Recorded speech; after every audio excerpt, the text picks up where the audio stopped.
Comme l'a dit Stephen Hawking, l'arrivée de l'IA, c'est la mort de l'humanité. Notre métier est bientôt fini. Pendant que l'IA devient plus intelligente, nous, humains, devenons un peu inutiles et presque déplacés. Alors, est-ce que l'intelligence artificielle signe la mort de la photographie? C'est ce qu'on va voir dans cette vidéo. Salut, dans cette vidéo, je vais analyser les commentaires que vous avez postés sur ma dernière vidéo sur l'intelligence artificielle. Je vais vous dire ce que j'en pense, quels sont les problèmes que ça soulève pour nous les photographes et aussi un petit peu pour le reste de l'humanité, quelles sont nos solutions face à ces problèmes, et enfin, on tentera à la fin de la vidéo d'essayer de penser notre avenir. C'est parti. Alors d'abord, il faut que je te dise quel était mon avis sur l'intelligence artificielle avant la vidéo que je t'ai faite la semaine dernière. Donc déjà, je sentais que la tempête allait arriver, hein. C'est juste que je ne savais pas trop si j'allais prendre une droite ou une gauche. Mais la question que je me posais, c'est au sein même de la photographie, quels sont réellement les domaines qui vont être touchés par l'intelligence artificielle? Parce que le propre de la photographie, c'est vraiment que ça adhère au réel. Tu vois, la photographie, c'est pas juste créer une image, c'est créer une image à partir de la réalité. À la différence de la peinture où on part d'une toile blanche qu'on essaye de remplir, on part d'un truc qui est déjà très complet, la réalité, et on essaie d'en faire une image. Donc c'est très différent comme processus. Et du coup, ce que je me disais, c'est que les domaines dans lesquels l'adhérence au réel, elle n'est pas vraiment importante, ces domaines-là, ils allaient être touchés.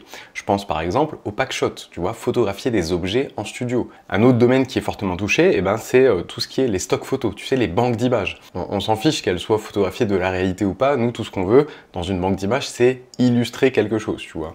Mais dans certains domaines de la photo, l'adhérence au réel, elle a une vraie importance.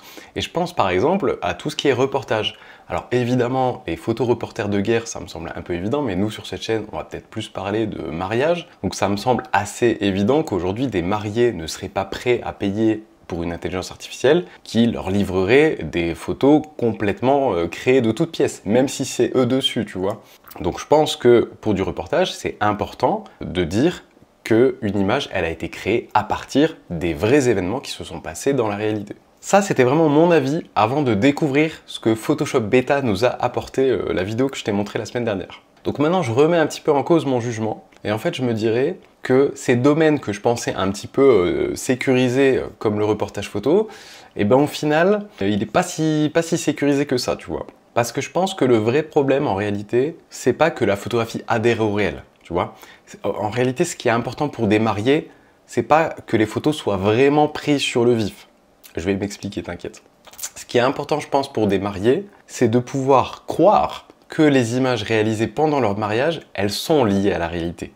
Parce que si eux-mêmes pensent que ces photographies sont des vraies photos, entre guillemets, ils vont pouvoir communiquer sur ces photos, les montrer à leurs proches, etc., en disant « Regardez, on a fait venir un photographe professionnel, et voilà les moments qui se sont déroulés pendant notre mariage. » Mais qu'est-ce qui nous dit que le photographe n'a pas utilisé l'intelligence artificielle pour supprimer des éléments, voire pour en rajouter?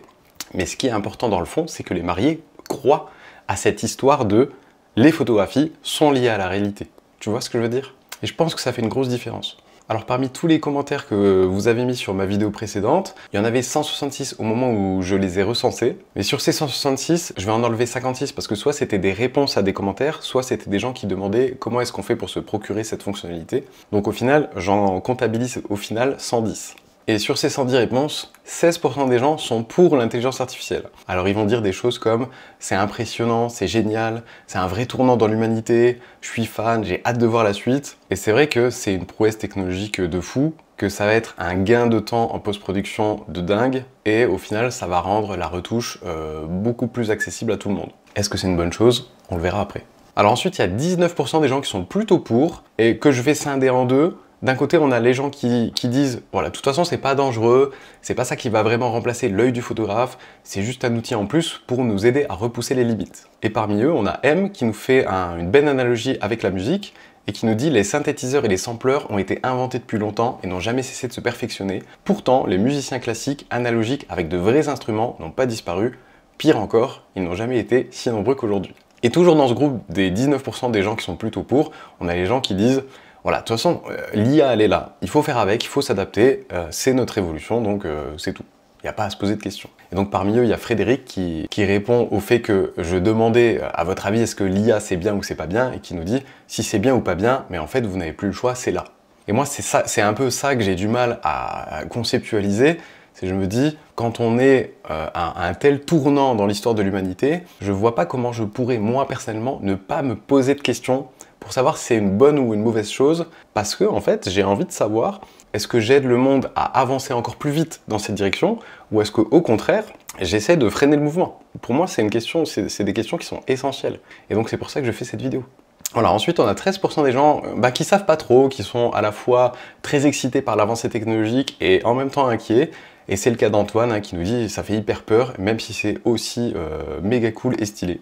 Et enfin, on a le gros du panel, 47% des gens sont contre l'intelligence artificielle dans la photographie. Alors évidemment, ce sondage, si on peut l'appeler comme ça, il est totalement biaisé puisque il est fait sur une chaîne qui parle de photographie, donc forcément si toi ça fait quelques mois ou quelques années que tu t'es mis à la photo, eh ben, tu sens bien que l'intelligence artificielle, elle est un petit peu en train de mettre en danger tes compétences de photographe, donc c'est normal qu'il y ait plus de contre que de pour, mais on va quand même regarder les réponses. Dans ces 47% de gens contre, 15% des gens disent voilà, c'est la mort de nos emplois de graphistes et de photographes. C'est le cas de Damien par exemple, je te laisserai lire son commentaire si tu veux. Ensuite, on a 9% des gens qui nous disent c'est la porte ouverte à la désinformation, la mort de l'actualité, la propagande, le contrôle des masses.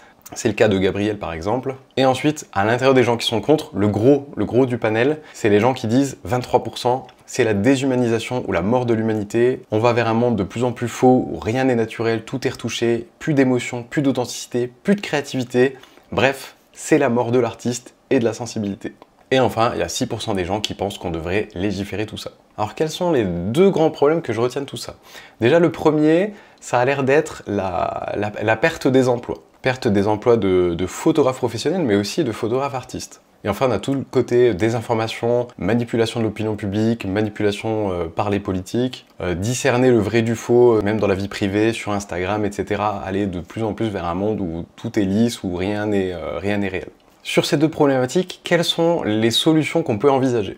Alors déjà, pour la partie perdre nos emplois, moi j'ai envie de penser que le monde a toujours changé et que nos métiers, ils ont toujours changé en même temps que le monde évolue. Sinon, aujourd'hui en 2023, tu trouverais toujours des allumeurs de réverbères dans la rue. Donc je pense que le problème, en fait, c'est juste que nous, artistes, photographes ou photographes professionnels, c'est juste qu'on n'était pas prêts à perdre notre âme d'artiste aussi rapidement. Mais tu vois, à l'époque où il y a déjà eu une espèce de petite fracture, quand on est passé de la photographie argentique, donc sur une pellicule, à la photographie numérique, il y a déjà eu une révolution dans les années 2000, et j'ai un peu l'impression que ça a changé le métier de photographe, et ça a aussi généré un transfert de compétences. En argentique, alors attention, je vais parler d'une époque, même si j'étais né, j'étais pas du tout photographe professionnel à l'époque, donc excusez si je fais quelques approximations, mais en gros, en argentique, peut-être que régler son appareil photo, c'était une compétence beaucoup plus cruciale que ça ne l'est aujourd'hui en numérique. Parce qu'aujourd'hui, nous, en numérique, on a de super appareils photo avec des algos intégrés qui font tout très très bien. Et si jamais tu as sous-exposé un petit peu ta photo ou si tu l'as surexposé un petit peu, eh ben, un petit clic dans ton logiciel de post-traitement et puis c'est réglé. Tu vois, on avait beaucoup moins le droit à l'erreur en argentique, donc la compétence régler son appareil photo était plus importante en argentique qu'elle ne l'est aujourd'hui en numérique. Et à l'époque de l'argentique, eh ben, peut-être qu'il fallait savoir développer soi-même ou connaître un bon labo, alors qu'aujourd'hui, eh ben, c'est à nous de traiter et retoucher nos images. Tu vois, donc il y a vraiment eu un transfert de compétences du photographe argentique vers le photographe numérique. Donc est-ce que nous, on va passer de photographe professionnel ou artiste sur le terrain vers prompteur professionnel? Ça, je ne sais pas. Et enfin, pour tout le côté désinformation, manipulation des masses, de l'opinion publique par les politiques, etc., j'ai envie de dire que j'ai pas l'impression qu'on ait attendu l'avènement de l'intelligence artificielle pour bouffer de la merde sur BFM TV. Et pour le côté discerner le vrai du faux dans la vie réelle, sur les réseaux sociaux, partir vers un monde qui est toujours de plus en plus lisse, vu que je posais la question dans ma vidéo précédente, est-ce que l'IA c'est une bonne chose pour la photo? Et ben, du coup, j'ai envie de te citer le commentaire de Yannick qui nous dit « Photoshop était-il une bonne chose pour la photo ?» Parmi les solutions qu'on pourrait voir arriver, on pourrait imaginer un badge, un bandeau, un label à apposer sur les photos pour dire qu'une intelligence artificielle à un moment donné a retouché tout ou partie d'une image. Mais le truc c'est que ça, il me semble qu'en France, il y avait une loi qui était passée comme quoi il faut dire quand une photo est photoshopée, mais au final, jamais vraiment vu en application. Alors pour terminer, j'aimerais te parler de l'avenir de l'intelligence artificielle dans la photo, notre avenir proche, qu'est-ce qu'on peut faire aujourd'hui. Puis je vais essayer d'imaginer un avenir un petit peu plus lointain, toujours dans la photo. Et puis à la fin, j'essaierai de deviner l'avenir de l'intelligence artificielle de manière générale, au-delà que dans la photo. Même si voilà, je suis pas expert sur le sujet, mais on peut tenter des choses quand même. Alors ce que je te conseillerais aujourd'hui, si toi tu fais de la photo, si tu veux faire de la photo, eh ben, c'est de tester l'intelligence artificielle. Sinon, le train il partira sans toi, sans même que tu aies pu décider si tu veux le rejoindre ou non. Donc fixe-toi des limites éthiques si tu veux, et j'ai juste envie de te dire, si tu utilises l'intelligence artificielle, ne dis pas que tu l'utilises pas. Pendant la révolution de la photographie argentique vers la photographie numérique, autour des années 2000, j'ai l'impression qu'il y a eu une petite fracture entre les vieux de la vieille qui étaient réfractaires au changement et ceux qui ont embrassé le changement. J'ai le sentiment qu'aujourd'hui, on assistera peut-être à la même chose, des gens qui s'interdisent d'utiliser l'IA pour retoucher leurs images et qui font toujours du traitement traditionnel, et les utilisateurs de l'IA. Et dans ces deux gangs qui vont peut-être s'opposer, je me dis que les gens qui ne vont pas utiliser l'IA auront peut-être un besoin de prouver que leurs photos sont de vraies photos, pour s'opposer justement au mouvement des gens qui acceptent d'utiliser l'intelligence artificielle. Et comment est-ce que ces gens feront pour prouver que leurs photos sont de vraies photos? Eh ben, je vois deux solutions. Soit peut-être que ça deviendra normal de toujours montrer le RAW, donc le fichier brut qui vient directement sorti de ton appareil photo, ou peut-être que l'argentique va continuer à gagner en popularité. Parce que l'argentique, j'ai un peu le sentiment que c'est un peu la preuve ultime de réalité. Parce qu'on se dit toujours qu'une photo prise sur une pellicule, voilà, elle est pas photoshopée.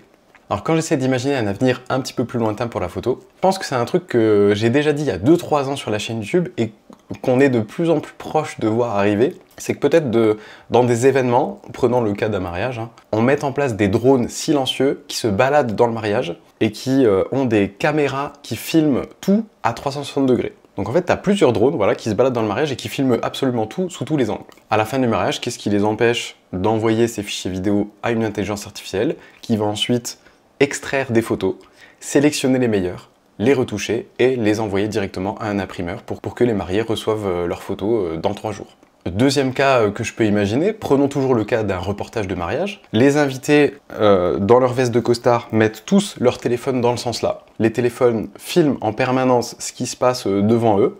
Et donc si des centaines d'invités font ça, si ces dizaines de vidéos sont envoyées à une intelligence artificielle, et ben peut-être que l'intelligence artificielle est capable de recréer une scène 3D de ce qui est en train de se passer en ce moment même au mariage. Et du coup, de cette scène 3D, on peut extraire toutes les photos qu'on veut. Et on peut même potentiellement revenir dans le passé. Donc on peut se dire, bah tiens, je voudrais, le jour du mariage à 17h34, je voudrais me placer à 35 cm de la mariée et je voudrais voir son expression. Et je veux extraire une image de ça. Qu'est-ce qui nous empêcherait de faire ça à l'avenir? Alors de quelle puissance de calcul on a besoin pour faire ça et qu'est-ce qu'il en est de notre dépendance à l'énergie? Ça, c'est un autre débat. Pour finir, sortons un tout petit peu du cadre de la photo et essayons de réfléchir de manière un peu plus large. Donc je dirais que l'IA, comme toute invention humaine, elle est forcément vouée à bosser soit pour la soit pour le. Mais j'ai aussi envie de te montrer ce commentaire de Rakam qui disait « Alors peut-être que l'IA c'est cool, mais nous, on n'est pas prêt d'avoir un résultat correct sur des RAW de 45 millions de pixels. » Alors c'est vrai qu'aujourd'hui, même dans Photoshop Beta, on peut retoucher un fichier avec beaucoup de pixels, mais la résolution de ce que nous génère Photoshop, elle n'est pas encore suffisante. Mais un truc que j'ai appris ces derniers mois, c'est qu'avec l'intelligence artificielle, il faut jamais dire « on est loin de pouvoir encore faire ça ». Et donc peut-être qu'on n'est même pas à l'abri de voir des intelligences artificielles créer leurs propres intelligences artificielles. Donc je te laisse imaginer l'exponentialité du monde dans lequel on va être. D'ailleurs, selon une étude réalisée en 2022, environ la moitié des chercheurs en intelligence artificielle estiment à 10% ou plus, le risque qu'un échec à contrôler l'intelligence artificielle cause l'extinction humaine. Bref, dans l'histoire de l'humanité, on a beaucoup bossé dans les champs parce qu'il fallait bien se nourrir. Du coup, quand ça a été possible, on a développé des machines qui ont bossé dans les champs à notre place. Du coup, qu'est-ce qu'a fait l'humanité? Elle s'est ruée dans des métiers du secondaire, donc dans les usines. Une fois qu'on était tous dans les usines, on a mis en place des machines dans les usines, la chaîne d'automatisation. Et du coup, qu'est-ce qu'on a fait? Les gens sont partis dans les métiers de service. Et aujourd'hui, l'intelligence artificielle, elle est en train de remplacer tous nos métiers de service. Alors, bienvenue dans le nouveau monde.